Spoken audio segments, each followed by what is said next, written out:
आप सब लोगों को नमस्कार। Let me share my slide. Baba. Okay, नमस्कार आप सब लोगों को।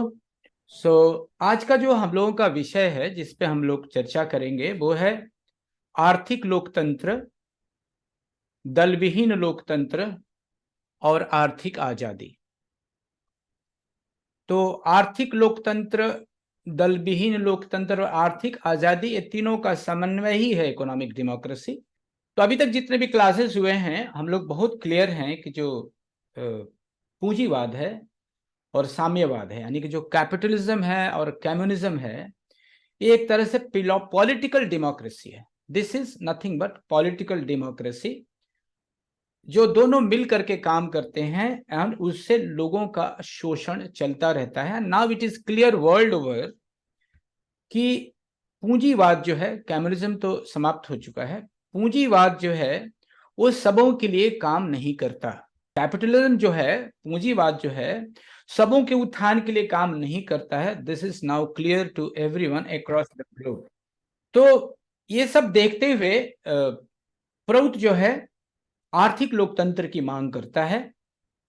राजनीतिक लोकतंत्र के दिन अब गिने चुने ही बचे हैं। तो एक विशेष बात है कि जो प्रोपाउंडर हैं हमारे गुरुदेव बाबा, वो ही call upon all enlightened people. ये स्टेटमेंट आपके सामने है स्क्रीन पर। Go ahead with courage, the humanity has been waiting you, establish it in the excellence and grandeur of glory. Baba कहते हैं कि जो बुद्धि दीप्त मनुष्य हैं, सभी मनुष्यों को आज पुकार कर कहता हूं, तुम लोग साहस के साथ आगे बढ़ो। मानवता तुम्हारी प्रतीक्षा कर रही है और तुम लोग उसे शीर्ष महिमा में प्रतिष्ठित करो। So with this note of Baba we will be proceeding ahead. और ये हम जानते हैं कि राजनीतिक लोकतंत्र के दिन अब गिने चुने ही बचे हैं एंड लोग जो है एक अल्टरनेटिव के रूप में तलाश जारी है। So the days of political democracy are numbered. PROUT demands economic democracy, जो अभी हम लोग हिंदी में पढ़े थे, not political democracy. To make democracy successful, economic power must be vested in the hands of the common people, and the minimum requirements of life must be guaranteed to all. And this is the only way to ensure the economic liberation of the people. लोगों को मुक्ति, आर्थिक स्थिति से मुक्ति दिलाने का यही एक रास्ता है। तो इसलिए प्रोउत का स्लोगन है, to end the exploitation we demand economic democracy and not the political democracy. अब हम इकोनॉमिक डिसेंट्रलाइजेशन की बात करते हैं, क्योंकि without economic decentralization is the base of our economic democracy. So in economic democracy, economic and political power are bifurcated. यहाँ पर तीन पावर हैं समाज में। The first is political power, then economic power and then cultural power. अभी जो हम देख रहे हैं पॉलिटिकल डेमोक्रेसी में, economic power and political power दोनों हाथ मिला के काम करते हैं, इसलिए लोगों का शोषण होता है। बिकॉज दे बिकम पावर जो है वो लोगों को करप्ट बनाता है and this is evident. So PROUT advocates political centralisation and economic decentralisation. मैं रिपीट करता हूं, प्रोउत इस बात का समर्थन करता है कि पॉलिटिकल सेंट्रलाइजेशन होना चाहिए, केंद्रीकरण होना चाहिए पॉलिटिक्स का, और इकोनॉमी का डिसेंट्रलाइजेशन होना चाहिए, विकेंद्रीकरण होना चाहिए। So the political power is vested with moralists. ध्यान रहे कि जो पॉलिटिकल पावर में है they should be the moralist, but economic power जो है वो आम लोगों के हाथ में रहनी चाहिए। So the principal goal of the administration is to remove. अब देखिए एडमिनिस्ट्रेशन का क्या क्या काम है। एडमिनिस्ट्रेशन का काम है to remove all the impediments, जितनी भी बाधाएं आती हैं समाज के लोगों को, and obstacles which prevent the economic need of the people being met, जिससे कि लोगों की आम जरूरत की चीजें उन तक नहीं जा पाती हैं, उनमें उनको हेल्प करने के लिए एडमिनिस्ट्रेशन का काम है। So the universal aim of economic democracy is to guarantee the minimum requirements of life to all members of society. ये हम लोग, but economic decentralization means production for consumption. एक की पॉइंट है, द इकोनॉमिक डिसेंट्रलाइजेशन का मतलब होता है production for consumption, consumption के लिए प्रोडक्शन करना, not production for profit. Economic decentralization is not possible under capitalism. Capitalism में इकोनॉमिक डिसेंट्रलाइजेशन संभव नहीं है, because capitalist production always tries to maximize profit. Capitalists invariably produce at the lowest cost and sell at the highest profits. So they prefer centralized production, which leads to regional economic disparity and imbalances in the distribution of the population. So in the decentralized economy of growth, on the other hand, production is for consumption. एक बहुत key point है जो याद रखना है. And the minimum requirements of life will be guaranteed to all. All regions will get ample scope to develop their economic potentiality.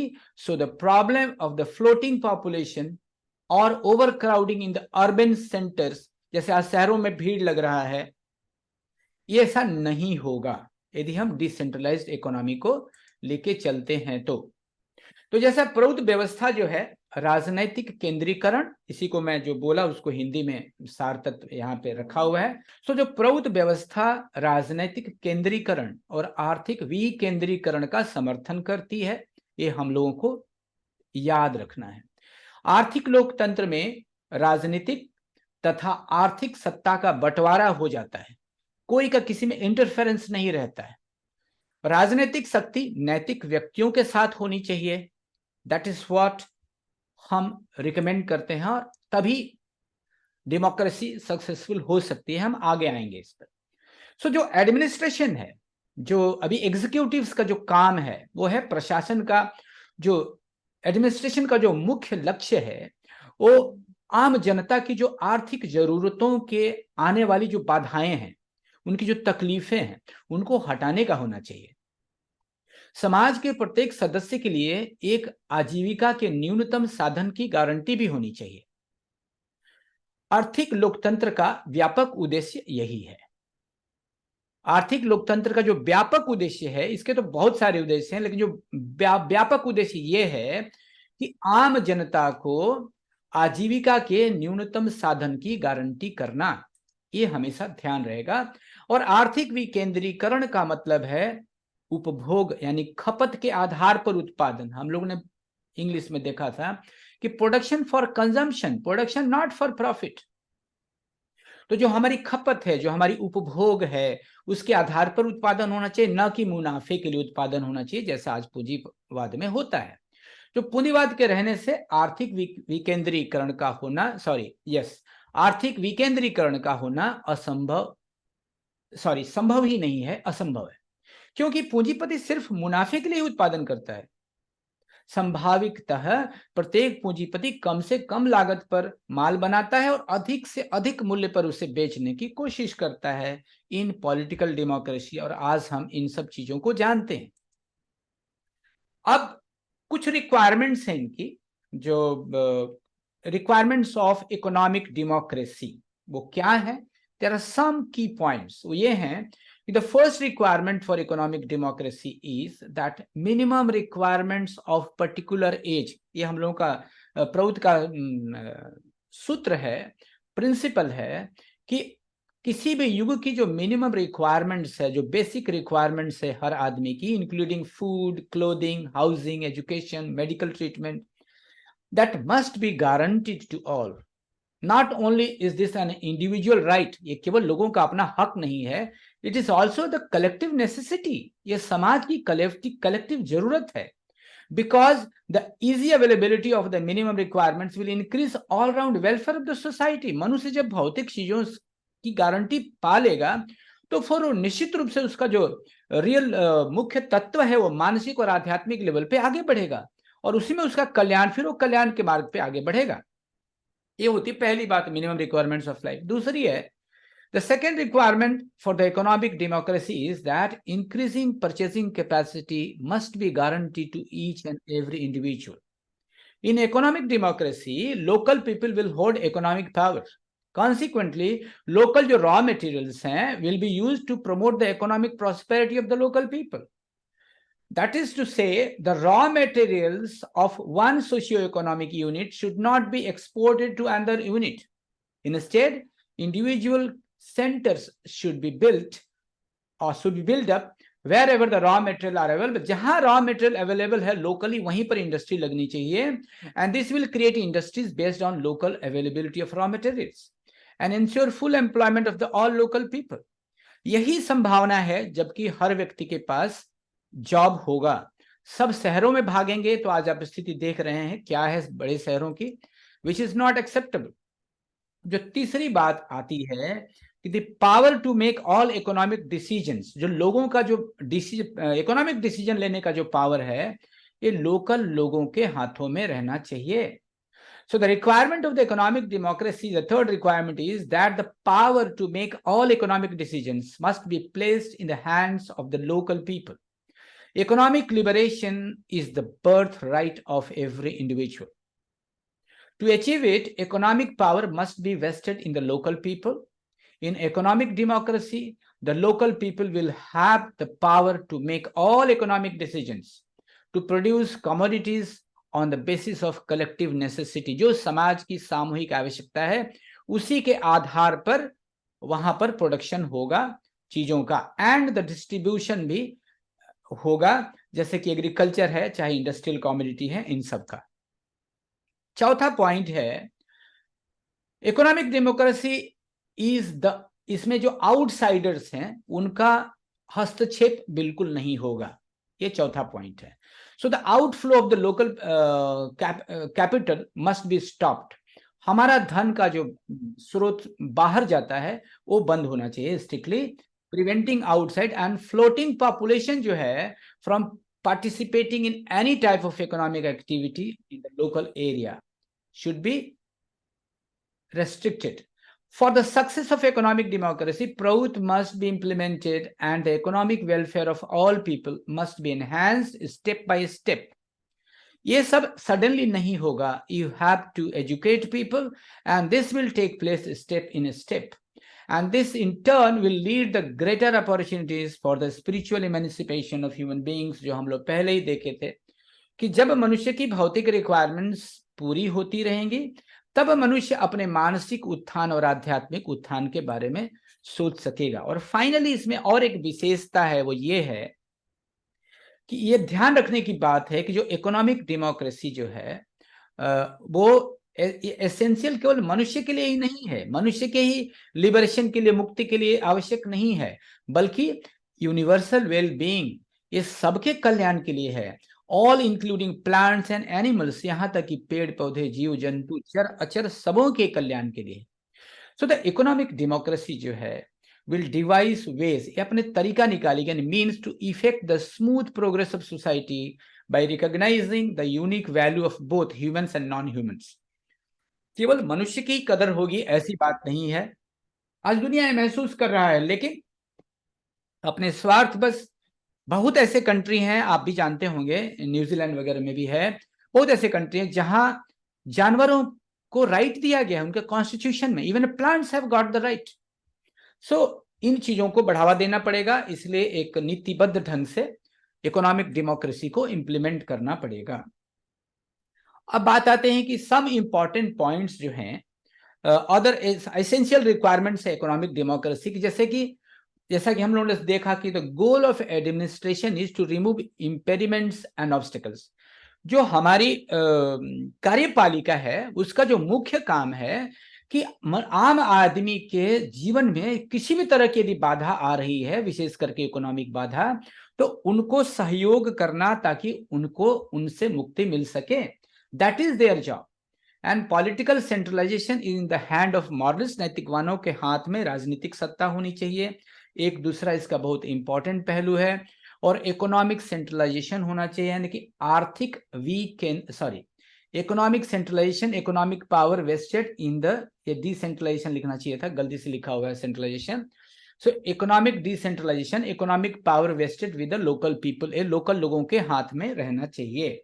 So these are the very important points.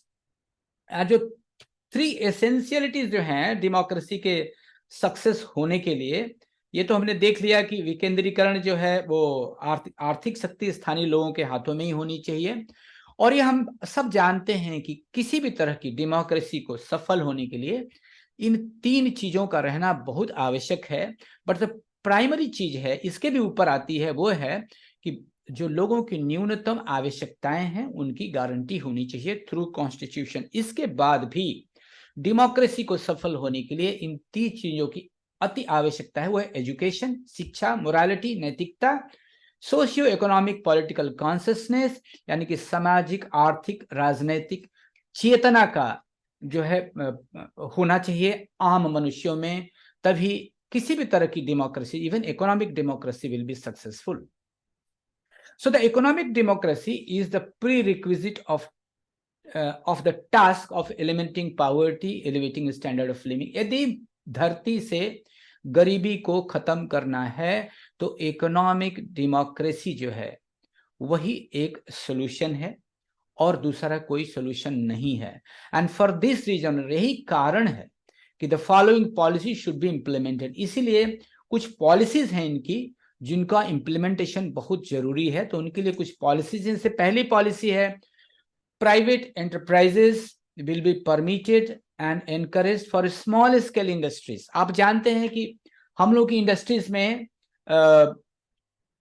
जो 3 तरह की industries हैं, एक तो स्मॉल स्केल इंडस्ट्रीज हैं, की industries हैं, और जो मध्यम वर्ग की इंडस्ट्रीज हैं, और एक है प्राइवेट इंडस्ट्री। तो जो प्राइवेट इंडस्ट्री होगी वहां पर वो केवल स्मॉल स्केल इंडस्ट्रीज में ही अलाउड होगा, दैट प्रोड्यूस वो भी नॉन एसेंशियल्स आइटम्स के लिए होगा एंड सर्विसेज के लिए। ये बड़ी विशेष बात है जिसको कि ध्यान रखने की है।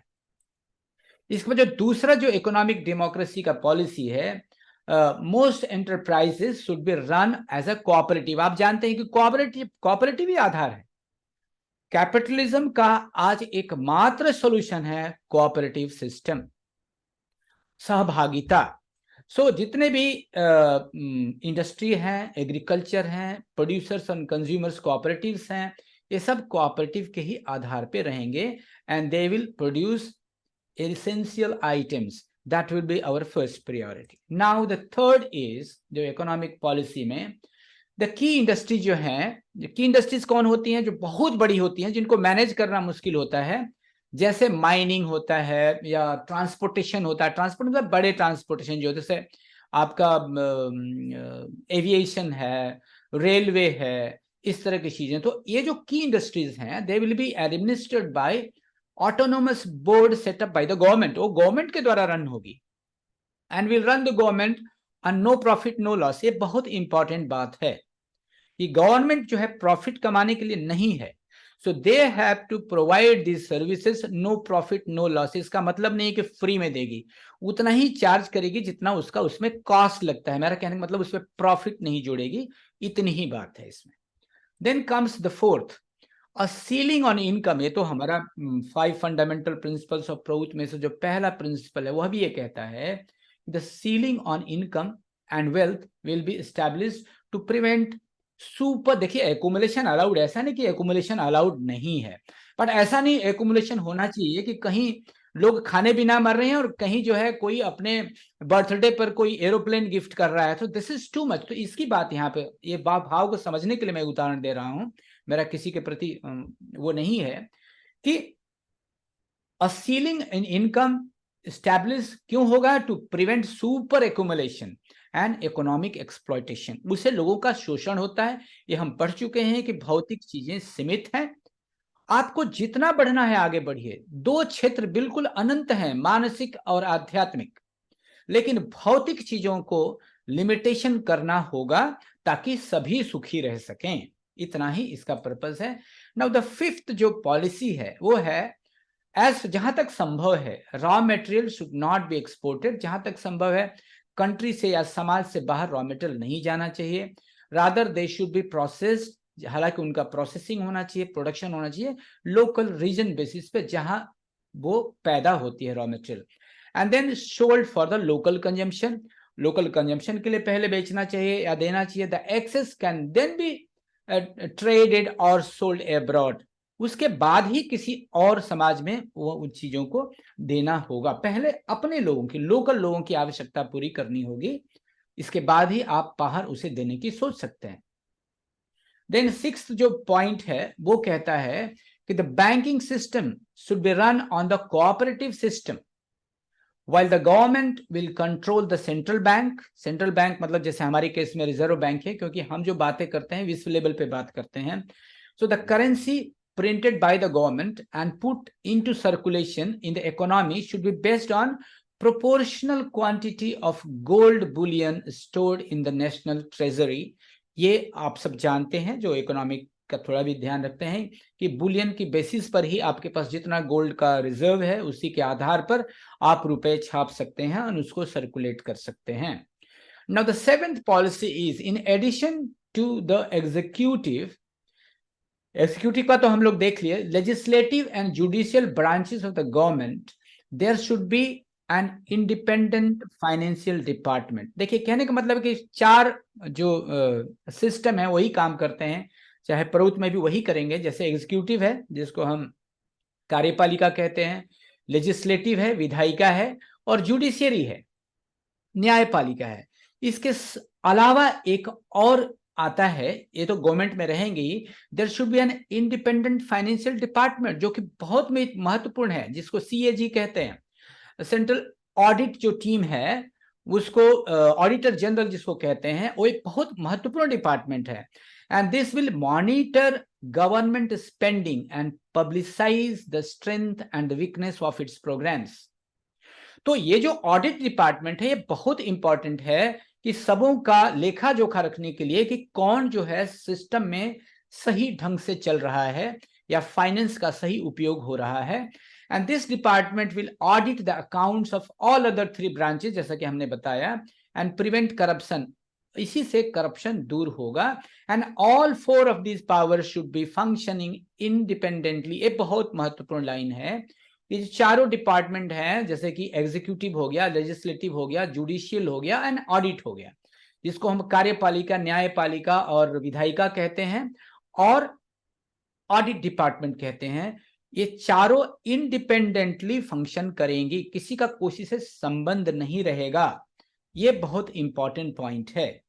So these are the basic policies. The eighth is the guarantee the production of the 5 minimum essentialities to all people at affordable price।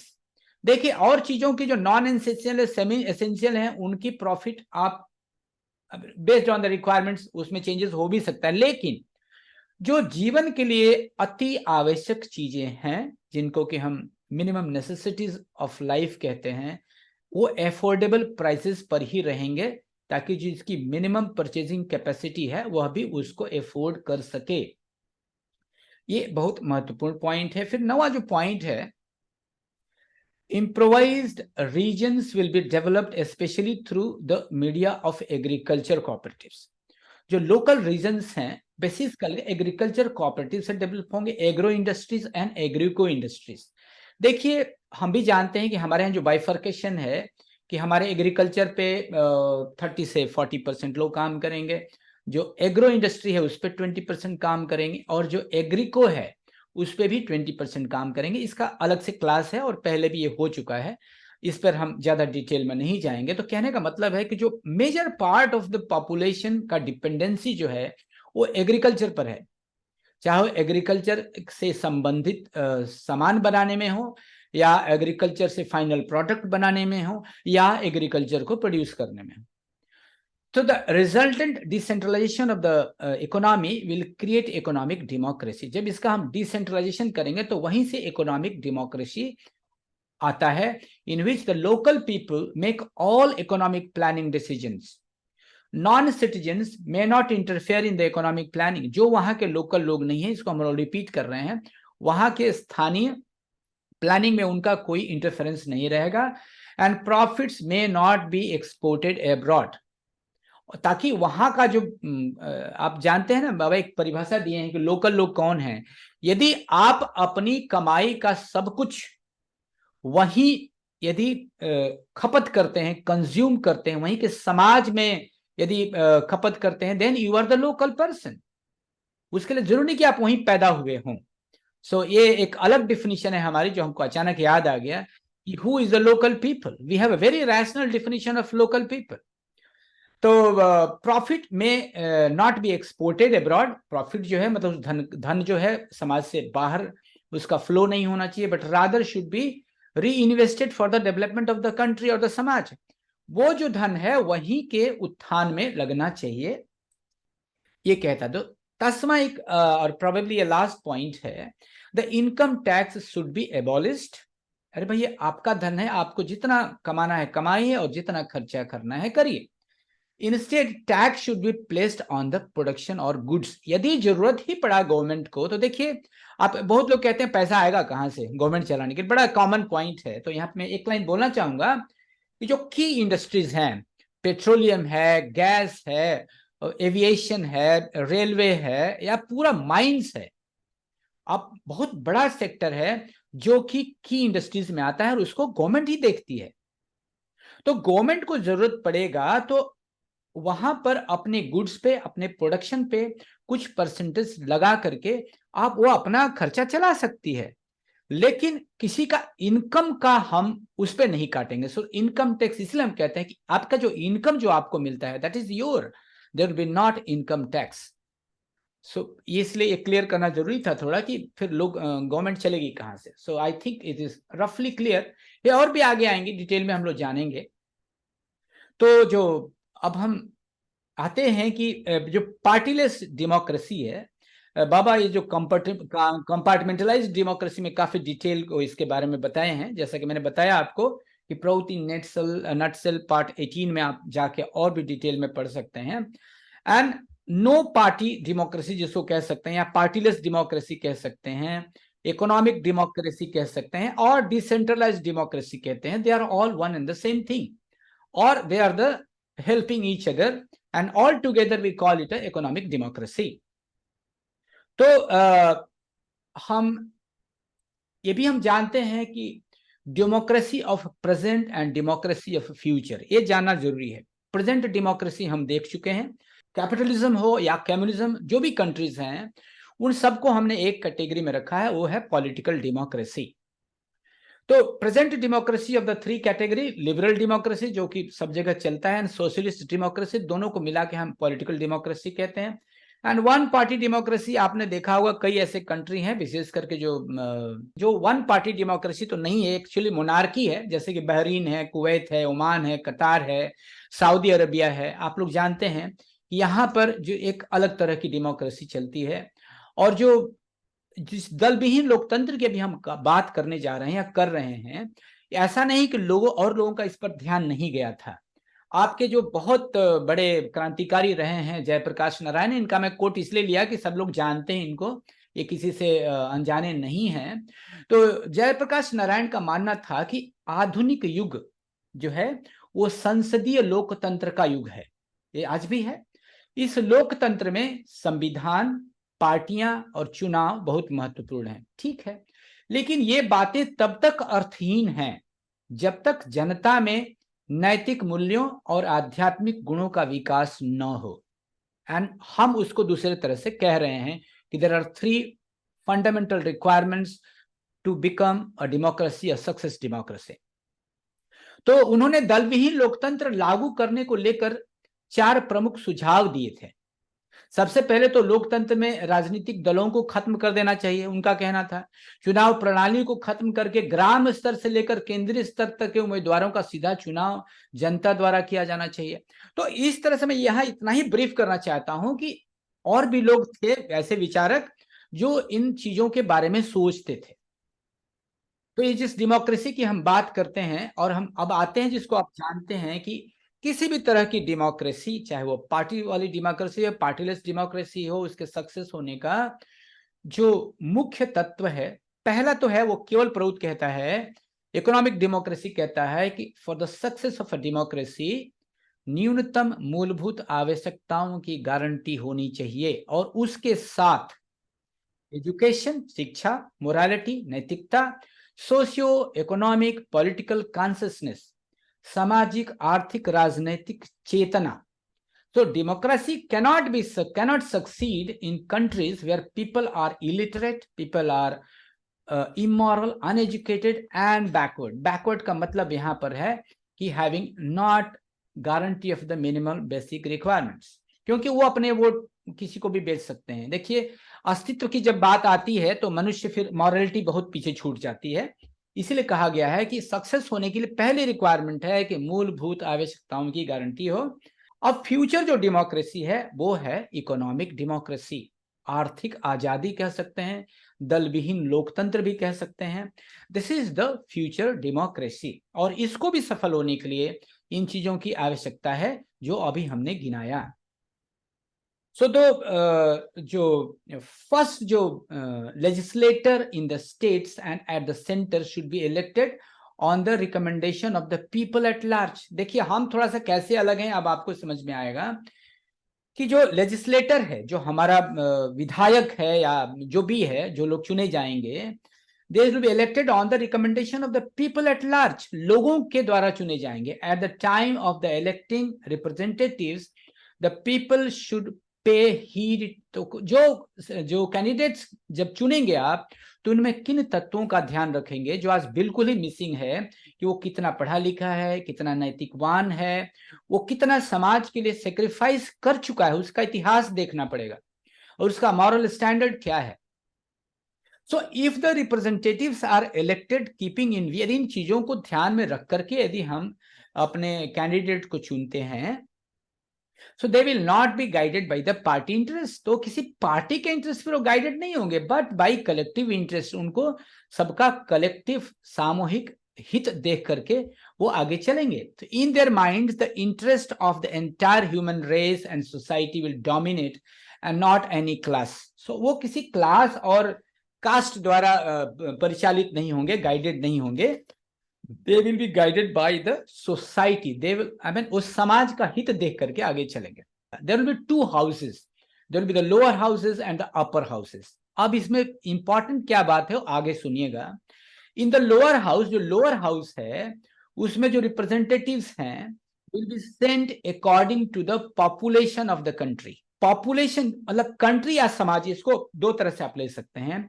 समाज में पॉपुलेशन के आधार पर भी तो बनता है ना कि इतने लाख के ऊपर एक कैंडिडेट रहेगा। तो जो लोअर हाउस है, लोअर हाउस में जो रिप्रेजेंटेटिव्स होंगे they will be sent according to the population of the country और समाज। So in the but upper house में क्या होगा, representatives will be sent country wise या समाज वाइज। मान लीजिए बहुत छोटा सा समाज है, बहुत छोटा सा कंट्री है, उसका पॉपुलेशन कुछ लाख ही है, लेकिन उनका भी रिप्रेजेंटेशन रहेगा। तो जो फर्स्ट जो एक तो होगा पॉपुलेशन के आधार पे, वो जाएंगे लोअर हाउस में, और जो समाज के आधार पे जाएंगे, भले उनका कम संख्या हो, लेकिन यदि वो रिकॉग्नाइज समाज है तो समाज के आधार पर भी रिप्रेजेंटेशन रहेगा अपर हाउस में। So small countries which cannot send a single representatives to the lower house, मान लीजिए कि लोअर हाउस में पॉपुलेशन कम होने की वजह से कोई किसी कंट्री अपना रिप्रेजेंटेटिव नहीं भेज पा रहा है, लेकिन अपर हाउस में फिर भी उसका रिप्रेजेंटेशन रहेगा, बिकॉज वो एक समाज है, कंट्री है। तो ये बड़ी विशेषता है। To provide a fearless and independent ambience, ये बहुत इंपॉर्टेंट बात है कि एक निर्भीक वातावरण देना होगा टू द एडमिनिस्ट्रेशन। एडमिनिस्ट्रेशन को एक बड़ा निर्भय वातावरण देना होगा। The secretariat should kept free from pressure from the cabinet, जो कैबिनेट के जो नेतागण हैं उनसे जो सेक्रेटरिएट हैं they should be free of any kind of pressure. The cabinet should confine itself to legislation, जो कैबिनेट से जो लोग चुन के आए हैं, जो रिप्रेजेंटेटिव्स हैं, वो केवल अपने लेजिस्लेशन में ही अपने को सीमित रखेंगे। To passage the passing of the budget, to implementation of the plans and policies, defense, etc. So the power of ministers should remain confined to the parliament. ये ध्यान रखने की बात है। And they should not poke their nose into the working of the secretariat. जो कार्यपालिका है उसमें जो विधायिका है वो अपना नाक नहीं घुसाएगी, वो अपना काम करेगी पार्लियामेंट का पॉलिसी बनाने का। उसका जो इम्प्लीमेंटेशन है, आम आदमी की जो दुख को निजात देने के लिए जो कार्यपालिका है, उनके काम में दखल नहीं देंगे नेतागण, नटसेल में। So the chief secretary should not be under the president और द प्राइम मिनिस्टर। इसलिए कहा गया है कि कई ऐसी कंट्री हैं जहां प्रेसिडेंटशिप चल रहा है, कहीं प्राइम मिनिस्टर है, तो जो भी आप सिस्टम चुनेंगे, the chief secretary should not be under the president और the prime minister but should act independently. मतलब न्यायपालिका, कार्यपालिका, विधायिका, ये सब एंड ऑडिट टीम, ये सब इंडिपेंडेंटली काम करेंगे। All the secretaries should work under the chief secretary, free from the cabinet pressures, नेता लोगों के प्रेशर से बाहर। every department will serve the people well। इस तरह से हर जो डिपार्टमेंट है वो समाज का सही तरह से क्या कहते हैं, सेवा दे पाएगा। So in the present system, आज की जो सिस्टम है, where judiciary function under the cabinet minister, क्योंकि जुडिशरी के लिए एक जुडिशरी का मिनिस्टर भी है, and pressure from the minister may impair its independent functioning। तो जो नेतागण का प्रेशर है वो उससे जस्टिस में बाधा आ सकती है, जैसा ऐसी बातें सुनने को भी मिलती हैं। To remove this defect and to ensure impartial justice, the judiciary should have the right to function independently। In no case should the chief justice be treated as the inferior to the president or the prime minister। So they are all independent, so only moralists and honest person should be installed on the hallowed seat of justice। एक बहुत ही ये बहुत ऐसे question आ सकते हैं कि ऐसा कैसे करेंगे, anyway those will answer later. तो एक बहुत ही नैतिकवान व्यक्तित्व ही ऐसी जगहों पर बैठना चाहिए और बैठाया जाएगा। सॉरी यदि इसको हम ठीक से स्क्रूटिनाइज नहीं करते हैं इन चीजों को, तो जो इनजस्टिस है, जो अनैतिकता है, वही नैतिकता का जगह ले लेगी, जो है अधर्म है वही धर्म बन जाएगा, जो आज देखने को मिलता है। So injustice will take the place of justice. So ये बिंदु है। Finally for the proper utilization of the public exchequer, फिर ऑडिट टीम की बात आती है। So the audit department is a must, जिसको हम कैग बोलते हैं, सीएजी बोलते हैं, ऑडिटर जनरल का जो डिपार्टमेंट होता है। The auditor general should be independent of the sector of the president or the prime minister। Only an independent audit independent audit department can keep proper accounts of every department। Her department को audit करना इसका काम है। Thus there should be 4 compartments, जैसा हम लोग अभी देख रहे थे, properly constituted in democracy, that is legislative, जिसको हम विधायिका कहते हैं, एग्जीक्यूटिव जिसको कार्यपालिका कहते हैं, जुडिशियरी जिसको न्यायपालिका कहते हैं, एंड पब्लिक एक्सचेकर जिसको कहते हैं, वो ऑडिट डिपार्टमेंट है। सो ऑडिटर जनरल जिसको बोलते हैं, and all of them should be independent from one another. But in such situation, लेकिन एक बात आती है which we are very specific to, इसमें बात आती है कि ऐसा होने के बावजूद भी, है ना, एंड मान लीजिए कि देयर शुड बी 4 कंपार्टमेंट जैसा कि हम लोगों ने देखा, but in such a situation there is still the possibility of injustice and exploitation. यहां पर एक एडिशनल सेकेंड टियर लेवल है प्रभुत्व में, इकोनॉमिक डेमोक्रेसी में। So to supervise or monitor the function of all these compartments, means departments, जो 4 हम लोगों ने देखा, न्यायपालिका, विधायिका, कार्यपालिका और audit department, there should be a benevolent dictatorship board, जिसको हम सद्विप्रा बोर्ड कहते हैं, is required so that spirituality will reign supreme, जिससे कि आध्यात्म का बोलबाला सर्वोपरि रहे। आध्यात्म का मतलब आप समझ रहे हैं, मैं जिस आध्यात्म की बात कर रहा हूं, मैं स्पिरिचुअलिटी की बात हम लोग करते हैं, हम रिलीजन की बात नहीं कर रहे हैं जहां आरती दिखाना, धूप दिखाना और पूरब पश्चिम होकर के या घंटी बजाने का काम है, प्रसाद चढ़ाने का काम है। तो वहां आध्यात्म जो है उसका वर्चस्व समाज में रहे, इसलिए ऐसे लोगों को वहां रखना पड़ेगा। तो ये जो चीजें थी हम लोग देख लिए कि कार्यपालिका, विधायिका, न्यायपालिका और जो ऑडिट जो डिपार्टमेंट है वो कैसे काम करेगा। और पॉलिटिकल स्ट्रक्चर, ये बड़ी इंपॉर्टेंट पॉइंट है आर्थिक आजादी के लिए या दल विहीन लोकतंत्र के लिए। The political structure with moral leadership, ये रिपीट हो रहा है कि जो पॉलिटिकल स्ट्रक्चर है वो मॉरलिस्टों के हाथ में ही रहेगा। क्योंकि आप वैसे ही लो, देखिए जब पार्टी नहीं रहेगी, अभी आज क्या हो रहा है, वो चाहे किसी को भी खड़ा कर दे, इसको आप वोट देते हैं because you support some party and not the people, जबकि यहां पर वो चीजें नहीं रहेंगी। So the political power will be in hands of the moralist and economic power in the hands of the local people. जब आप इन दोनों सिस्टम को बाइफरकेट कर देंगे, अलग अलग कर देंगे, जब इनकी अपनी सीमाएं अलग अलग हो जाएंगी, तो इनका जो आज जो सुप्रीम पावर बन के बैठे हुए हैं, जिसकी वजह से सुप्रीम एक्सप्लॉयटेशन हो रहा है, वो नहीं हो पाएगा, ऐसा इकोनॉमिक डेमोक्रेसी प्रभुत्व का कहना है। कुछ चीजें हैं जो बहुत अनिवार्य हैं, जैसे आज आप देख रहे हैं इसके वजह से कितनी परेशानियां हो रही हैं। सबको वोट देना पड़ेगा।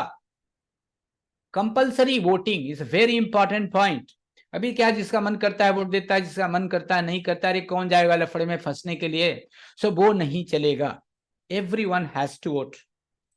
और एक आप समझते हैं हमारे यहाँ एक क्वालिफाइड इलेक्टोरल कॉलेज की भी बात होती है, तो इसमें क्या क्वालिटीज देखी जाती हैं, जो आदमी खड़ा होगा और जो वोट देने का अधिकारी होगा, दोनों पे लागू होता है। ही मस्ट बी एक शिक्षित आदमी, एजुकेटेड पर्सन, नैतिकवान, नैतिकता का विकसित स्तर होना चाहिए उस व्यक्ति का जो इलेक्शन में खड़ा हो रहा है। सोशियो इकोनॉमिक पॉलिटिकल कॉन्शियसनेस जो है, सामाजिक आर्थिक राजनीतिक जागरूकता चेतना का विकास हो उस व्यक्ति में, और व्यक्ति समाज में दिखता है। ऐसे व्यक्ति को समाज से छुपाया नहीं जा सकता, वो लोग दिखते हैं अपने क्वालिटी की वजह से। तो जहां जब पार्टी पॉलिटिक्स नहीं होगी तो निश्चित रूप से आप वैसे ही लोगों को चुनेंगे जो सचमुच अच्छे लोग हैं। So proper understanding and knowledge उनमें होना चाहिए समाज के बारे में। तो वो so the qualities of the members are, जो मैंने हिंदी में बोला उसी को इंग्लिश में बोल रहे हैं। They should be educated, they should B moralist, they should have a sense of responsibility उनमें आनी चाहिए, जिम्मेदारी होने का जो उनका बोलते हैं एडवांस सेंस ऑफ रिस्पॉन्सिबिलिटी होनी चाहिए। Socio economic political and cultural consciousness होना चाहिए उसके में। मॉरल एंड सर्विस माइंडेडनेस उसको होना चाहिए, and capable of discriminating between good and bad, अच्छा क्या है बुरा क्या है, इसको जो अलग करने की जो क्षमता होनी चाहिए, और एक साधक में क्षमता होती है। प्रॉपर और इम्प्रॉपर क्या है, क्या करना चाहिए क्या नहीं करना चाहिए, क्या करणीय है क्या अकरणीय है, इसका उसे बहुत स्पष्ट ज्ञान होना चाहिए। इनडायरेक्टली कहें तो वह सद्विप्र जैसा या सद्विप्र होना चाहिए। सो यू मस्ट हैव, अब देखिए इसके क्वालिफिकेशन में बाबा का एक बहुत पावरफुल लाइन में लेके आया हूं, मेरे को बहुत अच्छा लगता है। बाबा कहते हैं, सुप्रीम एक्सप्रेशन में कहे हैं कि you must have a flaming moral purpose. जो कैंडिडेट हैं उनका एक बड़ा मतलब ज्वलंत उनका एक नैतिक पर्पस होना चाहिए अपने जीवन का, सो दैट जिससे कि ग्रीड यानी कि लालच, ऑपरेशन एंड एक्सप्लॉयटेशन, शोषण, किसी का नुकसान करना, इस तरह की भावना जो है उनके अंदर बिल्कुल तुरंत जल जाती है। मतलब इन तरह की चीजों को वो प्रश्रय नहीं दे सकते हैं। So you must have a flaming moral purpose so that greed, operation and exploitation shrivel before the fire in you. आपके अंदर इतनी नैतिकता की आग होनी चाहिए कि ये चीजें आपके सामने जल के भस्म हो जाएं। So that level of morality should be developed, and that is possible by following 16 points. Now, अब जो सद्विप्र हैं वो क्या होता है भाई, तो असद्विप्रा किस तरह की मानसिकता होनी चाहिए मैं बताना चाह रहा हूं कि इन लोगों की मानसिकता कैसी होनी चाहिए कि असद्विप्र जो है will not launch a movement against honest person. एक अच्छा आदमी है, मान लीजिए उसको हम पसंद नहीं करते हैं, बट आदमी अच्छा है, लेकिन किसी कारण से हम उसको पसंद नहीं करते हैं, लेकिन यदि वो आदर्श आदमी है हम उसके विरोध में कुछ भी नहीं करेंगे। लेकिन यदि मेरा कोई बहुत खास दोस्त है, अपना सगे संबंधी ही क्यों नहीं है, लेकिन यदि वह डिसऑनेस्ट निकला तो उसके ऊपर स्ट्रिक्ट कार्रवाई करेंगे। इस तरह की मानसिकता जिनकी होगी, ऐसे ही लोग मॉरलिस्ट हैं, और इन्हीं को बाबा ने सद्विप्र नाम से पुकारा है। सो a Sadvipra will not launch a movement against honest people, even if he or she does not like them. But a Sadvipra will definitely take action against dishonest people, even if he or she likes them. So in such matters, it will not do to indulge any kind of mental weakness. इसमें किसी भी तरह की मानसिक कमजोरी से नहीं चलेगा। So this is a very important point. और जो बेनिफिट्स हैं क्या है, conferring voting rights on the basis of age. ये भी आप जानते हैं कि हम लोग ऑलरेडी पढ़ चुके हैं कि एज एक जो बेसिस है वोटिंग करने का, ये ठीक नहीं है, क्योंकि कम उम्र के लोग भी पॉलिटिकली कॉन्शियस हो जाते हैं और बहुत उम्र के लोग भी पॉलिटिकली कॉन्शियस नहीं रहते हैं। तो ये देखना पड़ेगा।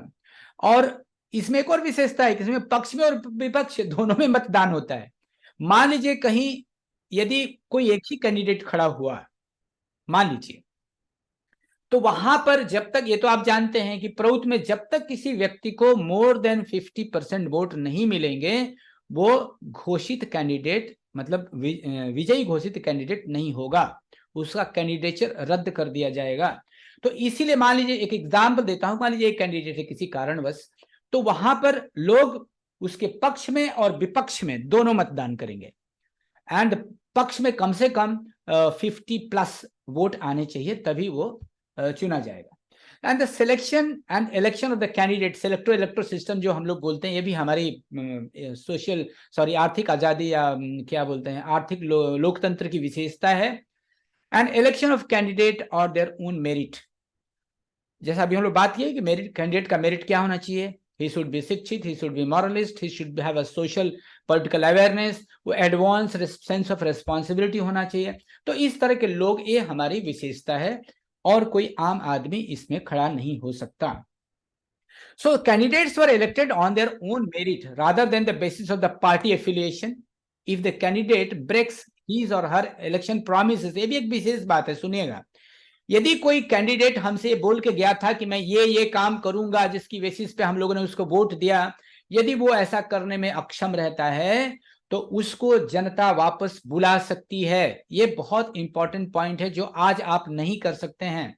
And he or she should be removed from the office and by election should be called, और उस पे इवन कोर्ट में मुकदमे भी चल सकते हैं। तो ये चीजें हैं जो कि विशेषताएं हैं इकोनॉमिक डेमोक्रेसी की।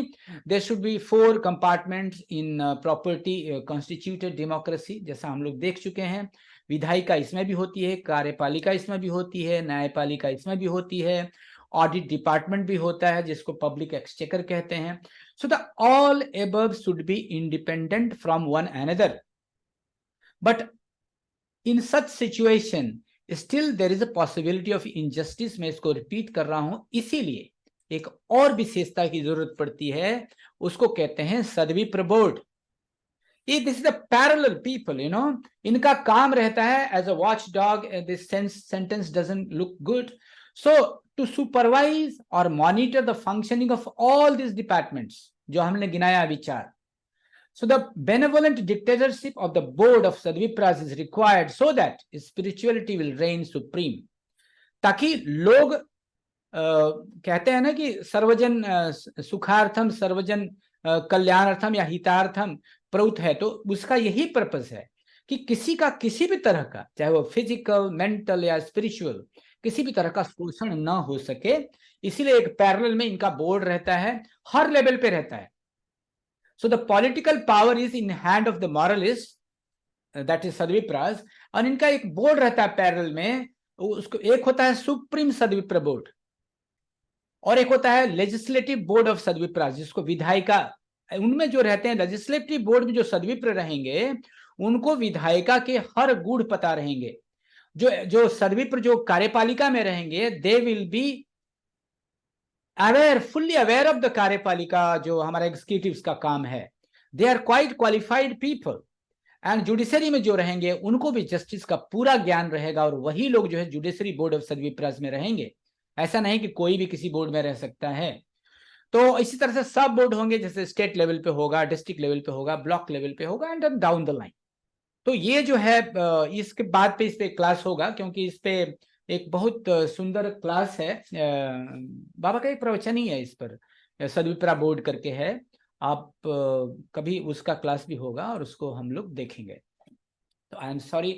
तो जो राजनीति मुक्त दल विहीन अर्थनैतिक लोकतंत्र की जो हम बात कर रहे थे, तो उसको नटसेल में देखिए, पढ़ने के लिए तो आपको बहुत अध्ययन करना पड़ेगा, लेकिन इसका जो की पॉइंट्स को हमने रखा ताकि आपको एक जनरल अवेयरनेस हो जाए, ताकि हम लोग समाज में बात करें तो कुछ तत्वगत बात करें, कुछ चीजों को लेकर के बात कर सकें।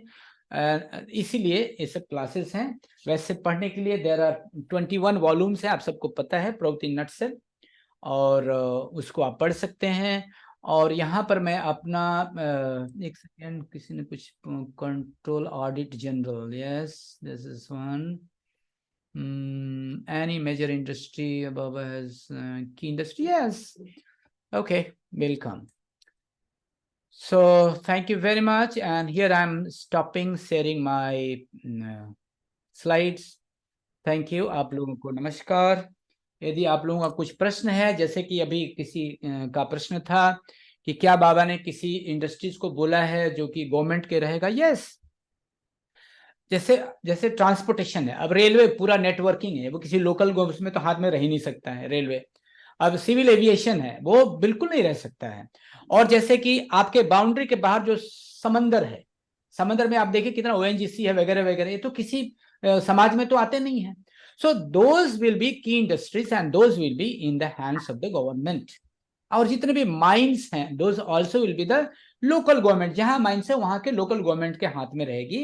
एंड वो गवर्नमेंट जो है, उन जो रॉ मटेरियल है उनको no loss no profit basis पे, ये बड़ा यदि प्रश्न होगा तो आप लोग पूछिएगा क्या है नो प्रॉफिट नो लॉस, तो वैसे आप जानते होंगे। तो ये जो चीजें हैं नो प्रॉफिट नो, वो जो छोटी छोटी इंडस्ट्रीज को अपने समाज में जब रखेगा तो उनको ये रॉ मटेरियल सप्लाई करेगा। तो ये भी जो इंडस्ट्रीज हैं कोऑपरेटिव बेसिस पे रहेंगी, और ये बिल्कुल डिस्ट्रीब्यूटेड रहेंगी ऑल अक्रॉस द समाज।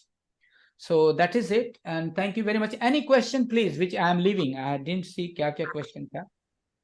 नमस्कार दादा। हाँ नमस्कार दीदी। दादा वो हैंड रेज मुझे आज नहीं दिखाई दे रहा। कोई बात नहीं दीदी, आप बोलिए ना। मैं इसलिए बोल पड़ी। हम्म।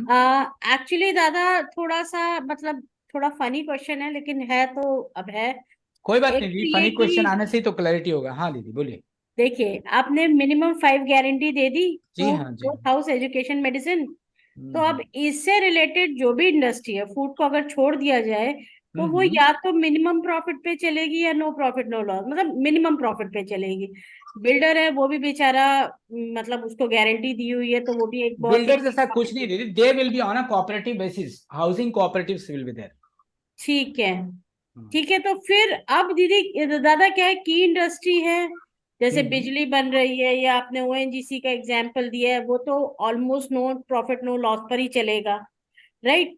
Medium industry. फ्यूचर में बिजली तो लोकलाइज्ड भी हो सकती है, because now it is people are going for photovoltaic cells, या जिसको हम अभी सौर ऊर्जा की बात कर रहे हैं। जी दीदी हाँ बोलिए आप प्लीज। हाँ हाँ, बिल्कुल बिल्कुल। फिर मीडियम इंडस्ट्री जो हमारी आ गई, जिसको आपने कहा कि दैट वुड बी कोऑपरेटिव, और आपने कहा कि हाउसिंग भी है वो मीडियम इंडस्ट्री, मतलब कोऑपरेटिव में कन्वर्ट हो जाएगा। एनी कोऑपरेटिव, इंडस्ट्री, यस, है ना। तो एक्सेप्ट की industries. Cooperative would be something जहां पर एक फिक्स, मतलब एक प्राइस पर एक कंट्रोल रहेगा। कॉटेज यस, इंडस्ट्रीज हैं वो शायद प्राइवेट हो, soap making, agarbatti no making no, etcetera. If but there, if this, उसमें भी ज्यादा पैसा नहीं आएगा, मुझे दीदी जी चिंता ये है। Let me clear you here only, एकदम ध्यान रखने की बात है, एकदम क्लैरिटी होना चाहिए कि लोगों के बेसिक रिक्वायरमेंट से संबंधित जितने भी इंडस्ट्री रहेंगे, those all will run on cooperative basis. वो प्राइवेट हाथ में जो नॉन एसेंशियल आइटम्स हैं वही रहेंगे, and that too will be when their scale of functioning is small. The moment it crosses a limit, that also will converted in the cooperative. This is just I am sharing with my last classes which I have done. Yes दीदी. हाँ, अब दादा tax भी एक level पर काफी हद तक अबॉलिश हुआ है, तो पैसा कहाँ से आएगा दादा? मैं तो और बताया अगर दीदी, मैं तो बताया हम लोग क्या है, हम लोग मैंने बताया आपको, जो मान लीजिए गवर्नमेंट को अपने खर्चे के लिए पैसे चाहिए, अभी मैक्सिमम पैसा कहाँ खर्च हो रहा है? चुनाव में खर्च हो रहा है, न कि बजट में खर्च हो रहा है. और बजट में भी जो यदि आपको लगता है, एक तो सारा जो कारण है ना दी, वो ये है कि money is not flowing, it is stagnant somewhere. और ये हम लोग देख चुके हैं, मैंने एग्जांपल दिया था पिछले क्लासेस में, और भी लोग बोल सकते हैं इस टॉपिक पे जिनको जानकारी है, because I am not the, मैं बोल चुका हूँ कि मैं कोई बहुत बड़ा विद्वान नहीं हूँ प्रभुत्व पर. तो मैं ये बोल रहा था कि जैसे डॉलर है, या एक अपने घर का एग्जाम्पल लिया जाए, यदि 10 रुपए मान लीजिए हमारे पॉकेट में पड़ा रह गया, आपने कहीं सुना भी होगा, ये रिपीट होगा, बहुत लोगों को बोर लगेगा, तो वो 10 रुपए उसका वैल्यू रहेगा. लेकिन वो 10 रुपया यदि 10 हाथों में यदि चला दिन में, मान लीजिए सुबह हमने इसे कुछ खरीदा, फिर उस दुकानदार जिसे मैं खरीदा वो कुछ उस रुपए को यूज किया, इस तरह से जब मनी का एक्सचेंज होता है तो ये 10 रुपया जो है वो 10 हाथों में गया तो 100 रुपए का काम किया. तो द वैल्यू, सो इसीलिए कहते हैं कि व्हेन मनी कीप्स रोलिंग, वो वैल्यू जो है वो उसका वैल्यू होता है या बढ़ता है. जैसे dollar, why dollar is strongest currency, because most of the business internationally dollar में ही होते हैं. So that is the I must से.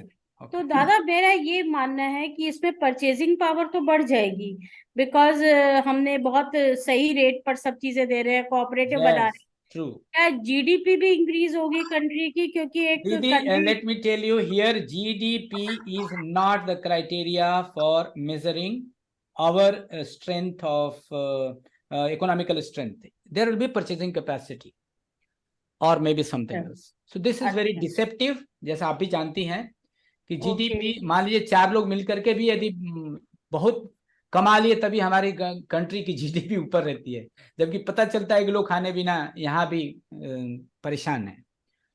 So GDP is not the rational criteria to measure the economic strength and happiness of a country. Yes, दीदी बोलिए.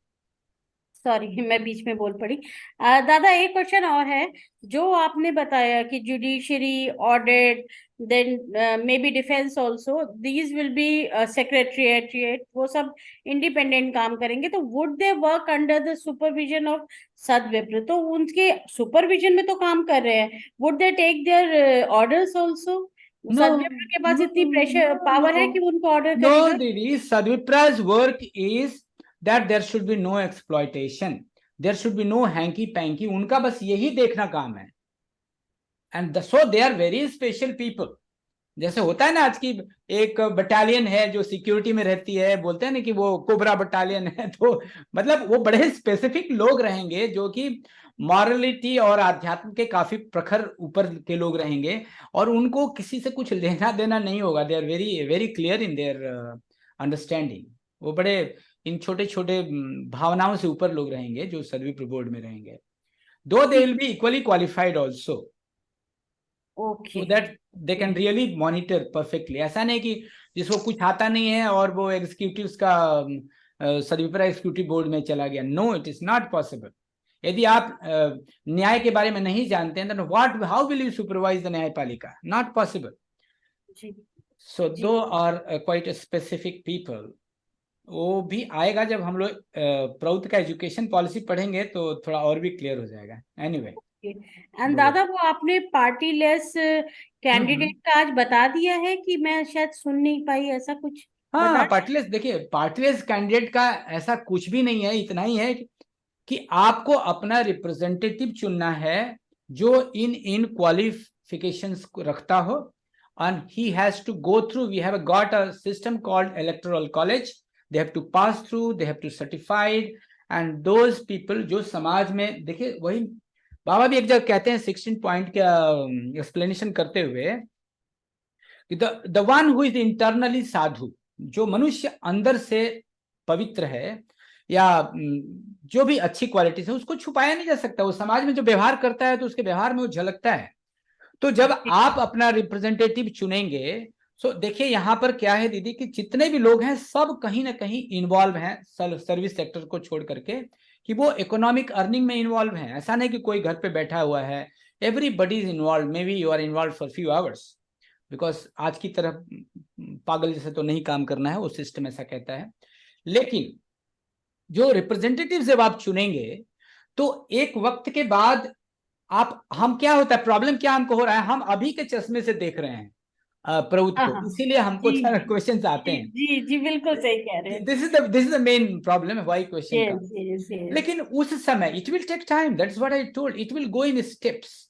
And first step में छोटा सा एग्जांपल दे सकता हूं दीदी, कि ये जो हम लोग बातें कर रहे हैं, यदि हम लोग प्राइमरी स्कूल से, आप तो जानती हैं, आप लोग कई बार इस पे क्लासेस भी किए हैं, कि जब प्राइमरी जो बडिंग स्टेज, जो फॉर्मेशन स्टेज है, वहां से जब हम नैतिकता को लेकर के यदि हम यूनिफॉर्मली अक्रॉस द वर्ल्ड यदि शुरू करते हैं, तब भी अच्छे लोगों को आने में, आप जैसे लोगों को समाज में आने में, ऐसा नहीं कि समाज में अच्छे लोग नहीं हैं, बट उस तरह का समाज आने में, जैसा कि आप सपना देख रहे हैं या इमेजिन कर रहे हैं, आने में कम से कम 19-20 साल तो लगेगा।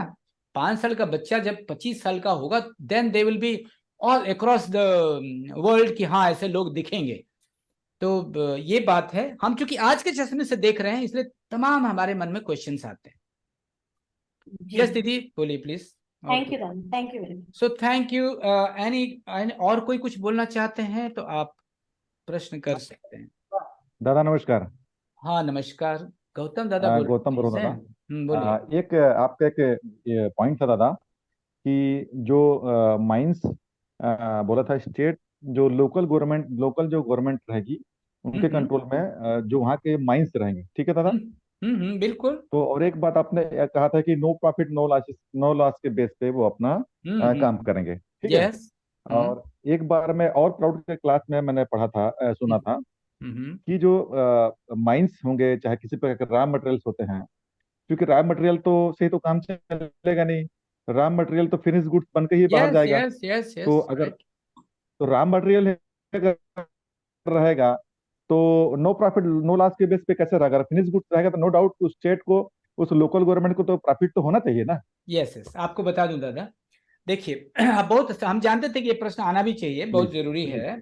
यहाँ नो प्रॉफिट हम्म नो लॉस का मतलब है, वो ये है हम्म कि लोग समझते हैं कि फ्री में नहीं, हमारा जो भी उसमें लागत लगा, आप समझ सकते हैं, चाहे वो जमीन हम्म हो, उसको प्रोसेसिंग में जितना पैसा खर्चा हुआ, इलेक्ट्रिसिटी खर्च हुआ, लोगों का जो अपना पगार तो देते हैं, लोग को हम्म। मतलब क्या बोलते हैं मतलब उनको, उसका हिडन कॉस्ट जितना है उसका निकल कर, करेक्ट करेक्ट एवरीथिंग। है ना। जैसे आज इंडस्ट्री का हम्म कास्ट मान लीजिए 100 रुपए आया किसी प्रोडक्ट का, उसके आप ऊपर हम्म। 25% प्रॉफिट रख करके, और मान लीजिए आप मार्केट में बेचते हैं, that profit will be zero in key industries. Key industry का काम है सर्विस देना। Correct correct. अब एक और आपके यहाँ हम्म प्रश्न आना चाहिए, काउंटर प्रश्न, कि भाई मान लीजिए hmm industry no profit no loss में चलेगा, हम्म तो उसका एक लाइफ होता है ना, 10 साल बाद तो इंडस्ट्री बंद हो हम्म। जाएगा, तो नया इंडस्ट्री करेक्ट कैसे करेक्ट। लगाएंगे? तो वो भी जो हम्म है उसमें इनबिल्ट रहता है कॉस्ट में। हम्म समझ गए दादाजी? हम्म तो जी जी जी जी वो जी। सारी चीजें इनबिल्ट हैं। मेरे कहने का मतलब हम्म है कि जो प्रॉफिट है, जो सब कुछ के बावजूद जो प्लस लगा कर, आजकल क्या है आपकी, मतलब हम्म कोई जैसे मैं एक एग्जांपल दे रहा था एक दिन, चना हमारे यहाँ 70 रुपए है, और उसी को भूंजा बना करके लोग जो है 240 तो आधा केजी का मैं बोल रहा हूँ, मैं एक दिन देखा एक जगह हम्म बिक रहा था, मतलब 500 हम्म रुपया केजी, उसमें थोड़ा मिर्च मसालम डाल के। तो हम्म ये बात कह रहा था मैं, कि वो हम्म जो मिडिल मैन है बेचारा, हम्म एग्रीकल्चर वाला तो बेच दिया 70 रुपए, और उसे कमा रहा है हम्म। कोई एग्जॉर्बिटेंटली और, हाँ। Without doing anything. Correct correct. Hmm तो दोज आर द एक्सप्लॉटेशन, और वही कारण है। देखिए अभी भी मैं एक दिन एग्जांपल दे रहा था कि एग्रीकल्चर पर मैक्सिमम पॉपुलेशन डिपेंडेंट है, तो हम लोग जानते हैं। अब एग्रीकल्चर में हम्म 3 पार्ट है, वो है हम्म। Agriculture, agrico agri and co, agro हाँ। Industry, right? हम्म आप देखिएगा हम्म। एग्रो इंडस्ट्री पूरी फ्लरिश करती है जहां भी हो, है ना, रिफाइन तेल और ये वो सब प्रॉफिट में रहते हैं, क्योंकि हम्म रॉ मटेरियल किसान से लेकर के इंडस्ट्री दूसरा कोई चलाता है। इसी तरह हम्म से जो एग्रो इंडस्ट्री है, सॉरी एग्रीको जो हम्म इंडस्ट्री है, जो कि हम्म। जैसे हल बनाना, आपका ट्रैक्टर, बीज, टूल्स और वगैरह है, इक्विपमेंट्स है, कोल्ड मटेरियल है ना। स्टोरेज, मतलब हाँ जितना, इवन द रिसर्च एंड हाँ। डेवलपमेंट है ना, तो they are all hmm in profit except वो हम्म बेचारा किसान एग्रीकल्चर, जो तीन जो एग्रीकल्चर का पार्ट है उसमें से एक पार्ट छोड़ के दोनों प्रॉफिट में है, तो भैया वो किसान ही क्यों मरे, कहीं तो गलती हो रहा है ना। तो that has to be taken care. यदि आप उनको इंडस्ट्री का दर्जा देंगे, if they decide their cost according to the industry, they will also be profit. और इसमें कई even film has taken shape up even I'm film has sorry, taken shape up industry, why not agriculture?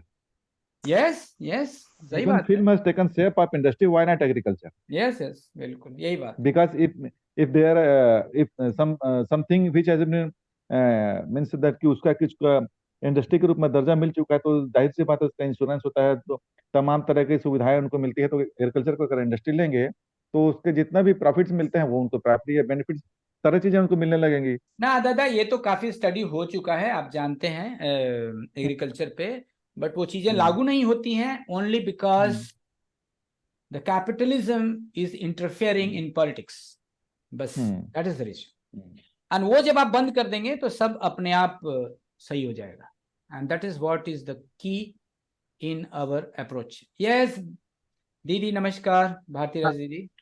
नमस्कार दादा। दादा नमस्कार बस जी। एक clarification चाहिए, जो हाँ बोलिए। बोर्ड ऑफ सदविपा है वो हर ऑर्गन का अलग अलग रहेगा, सब बोर्ड, या एक कलेक्टिव होगा जिसमें expert of executive, legislator, judiciary होगा, या सेपरेटली होगा?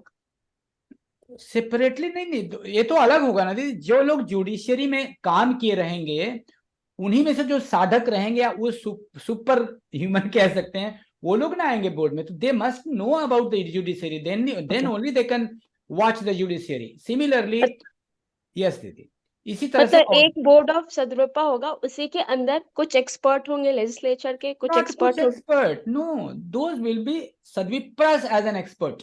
हाँ हाँ, सदविपा जिनको ऐसा नॉलेज नहीं कि होगा। कोई साधु महाराज बैठे हैं और उनके अंडर में चले रहेंगे, not like that. Those are all qualified people. They themselves are Sadvipras. Though they are judges, though they are lawyers, though they are executives, I mean IAS officers आज की लैंग्वेज में बात करें तो, though they are so but they are superhuman or the superior human you can say, where they know that जो morality की हम लोग बात कर रहे थे, उनको कोई डिगा नहीं सकता है ये, बट वैसे लोग रहेंगे वहां पे। दादा आप एक वर्ड लिखे थे सब बोर्ड्स, इसीलिए question arise. For example I understood your point now. Yes जैसे कि नेशनल लेवल पे हो गया ना दीदी, इसी तरह से तो अच्छा राज्य अच्छा, लेवल पर भी तो है, फिर ओके डिस्ट्रिक्ट ओके लेवल पर ही है, तो इस तरह से हर जगह हर लेवल पे रहेंगे, ये बात कह रहा okay okay, thank this you. Is something like parallel, somebody is working and somebody is watching, mind is working and atma is witnessing, that is the funda there। Yes और उसमें दादा स्ट्रक्चर क्या होगा, मतलब कितने लोग किस फील्ड से होंगे, ऐसा कुछ है स्ट्रक्चर, या कितने मेंबर होंगे उसके? दीदी these are all blueprints। Okay When the intellectual will sit together, they will understand the principles of Proud।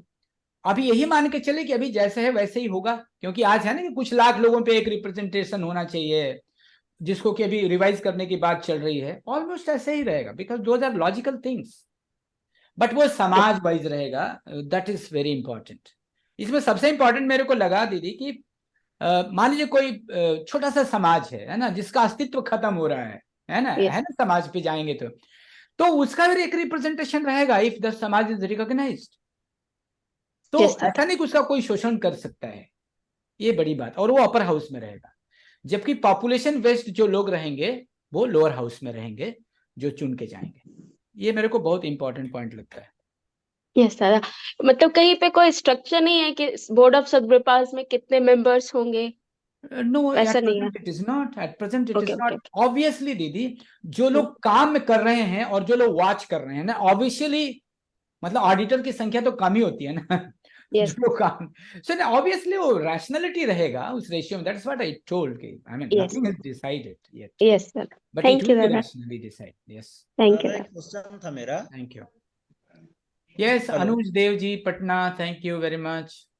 हाँ नमस्कार दादाजी, मेरा नमस्कार क्वेश्चन दादा। था कि हाँ जी। जितने भी अभी हम प्राउड के नजरिए से देखें तो मोस्टली जो इंडस्ट्री है वो सिक इंडस्ट्री है, मतलब कि जो मैन्युफैक्चरिंग का जो भी प्लांट है कहीं और लगा है, उसका रॉ मटेरियल कहीं दूसरे लगा है। जैसे फॉर एग्जांपल अगर बिहार के लिए तो बरौनी में आज रिफाइनरी है, उसका जो रॉ मटेरियल है वो आसाम से आ रहा है। Yes. तो ये इस सारे इंडस्ट्री का फ्यूचर क्या होगा?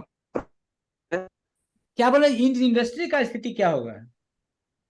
देखिए, जो अभी जो इंडस्ट्री है उसको तो हमको चलाना पड़ेगा, but we have to see the viability of it.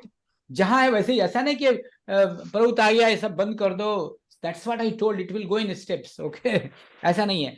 Barauni का आप एग्जांपल दिए तो शायद बाबा भी लिखते हैं कि वो जिसको कहते हैं ना political decision, this is absolutely, इसको कहते हैं, इसको बोलता है ना कि मानसिक रूप से दिवालिया जब आदमी होता है ना, तब इस तरह का काम करते हैं। इसी तरह का काम है, जैसे मैं रेल मिनिस्टर बन गया तो अपने घर से 100 ट्रेन चला दूंगा, और ऐसा ही होता रहा है भारत में। इसी तरह से आप जानते होंगे कि वहां बरौनी में ये जो रिफाइनरी लगाने का जो डिसीजन था वो कितना गलत डिसीजन था। Economically it is not viable. इतना दूर से ट्रांसपोर्ट करके ऑयल आता है और यहाँ रिफाइन होता है, दिस नॉट एट ऑल। इसलिए देखिए, हमारा तो नट से जहां रॉ मटेरियल होगा फाइनल प्रोडक्ट वही बनेगा। तो यदि जहां पे रॉ मटेरियल कच्चा तेल है, फाइन फिनिश प्रोडक्ट वही बनेगा। So that is what in nutshell I want to tell you दादा। और जहां तक सिक इंडस्ट्री की बात है, it is not that I am an expert, but yes, उसको रन करने के लिए ऑफ कोर्स कोशिश होनी चाहिए। एंड आई डोंट नो, किसी पर्टिकुलर केस टू केस ये सब बातें वेरी करेंगी, इसमें एक स्वीपिंग स्टेटमेंट नहीं दिया जा सकता है, आप समझ सकते हैं। या शिव नायक दादा, आपका हाथ, यस दादाजी नमस्कार। नमस्कार दादा जी। दादा मेरा क्वेश्चन ये था आप लोकेश कि दादा, हाँ बोलिए दादा, बोले। हाँ दादा, आपने जैसे कहा था कि जो जुडिशरी है और एग्जीक्यूटिव कमेटी और ये जो विधायिका है, ये तीनों इंडिपेंडेंटली काम करेंगे। Yes yes yes. कोई तो ये इनके ऊपर में अगर कोई मतलब इनके ऊपर में कोई कमेटी नहीं है तो ये निरंकुश काम नहीं करेंगे दादा? दादा आप निरंकुश नहीं है, दैट इज वाई पैरेलल में बोर्ड है, सद्विप्रा बोर्ड पैरेलल में है, और उनमें भी उतने ही एक्सपर्ट लोग रहेंगे। ऐसा नहीं कि उनको मूर्ख बना सकते हैं, समझ रहे हैं दादा? तो ऐसा, तो ये बात आपका सोल्यूशन यहीं पर है। Okay okay, right right. तो ये जो विधायिका है, इसके ऊपर में ये जो सद्विप्रा बोर्ड रहेगा? एक होता है सुप्रीम बोर्ड, उसका नाम होता है, जैसे कि आज राष्ट्रपति है ना, उसको हम टोटो में नहीं बात कर रहा हूं, उसको कहते हैं सुप्रीम बोर्ड ऑफ सद्विप्रस।